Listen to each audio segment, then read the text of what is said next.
Israel Hamas युद्ध की वजह से मिडिल ईस्ट में अमेरिका की भूमिका को लेकर कई सवाल खड़े हो रहे हैं।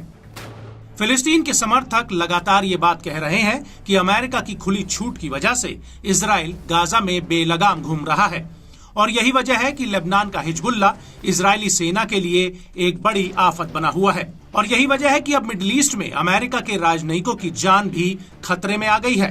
दरअसल लेबनान की राजधानी बेरूत में अमेरिकी दूतावास पर एक बहुत बड़ा हमला हुआ है।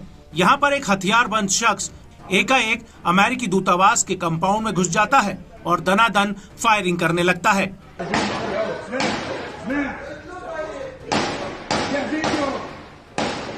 हालांकि दूतावास की सुरक्षा में तैनात सुरक्षा कर्मी हमलावर को घायल कर देते हैं, जिसके बाद उसे अस्पताल में भर्ती कराया जाता है।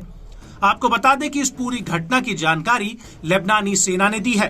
इस घटना को लेकर लेबनान की सेना का कहना है कि हमलावर सीरियाई नागरिक था। वहीं सऊदी के अल हदात न्यूज चैनल ने अपनी रिपोर्ट में कहा कि बंदूकधारी का संबंध इस्लामिक स्टेट जैसे आतंकी संगठन से था। वहीं कुछ लेबनानी मीडिया चैनलों ने हमलावर की कुछ तस्वीरें जारी की हैं, जिसमें हमलावर एक काला पट्टा पहने हुए दिख रहा है, जिस पर अरबी में इस्लामिक स्टेट लिखा है। वहीं इंग्लिश में ये आई और एस शब्दों में दर्शाया गया है। हमलावर को लेकर कुछ लोकल मीडिया का ये भी कहना है कि बंदूकधारी अमेरिकी दूतावास के बाहर करीब आधे घंटे तक मौजूद रहा। इस दौरान उसने कई राउंड फायरिंग भी की।